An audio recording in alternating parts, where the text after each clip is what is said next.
If you're looking for a modern patio design, a lot of what we're seeing is clean lines, a lot of larger format pavers. We're seeing a lot of more rectangular, rectilinear designs that give that more modern appeal. Some of the materials we're seeing are more grays and, kind of a gray tone color to kind of match that. Although we are starting to see some earth tones come back in, using still the modular rectilinear designs. So that still gives it a luxury modern design feel, but just doing a little warmer tint to it. Elements that we're putting within the design, I think outdoor kitchen's a nice additive.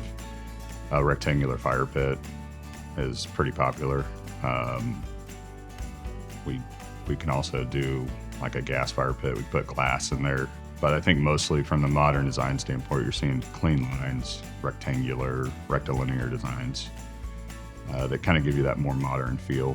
As far as appliances, most of the grills that we're installing are stainless steel. If we have heaters on a job or, maybe it's a grill pan in for a fire pit, those we can do black, kind of give it a more poppy, contrasting color, luxury feel.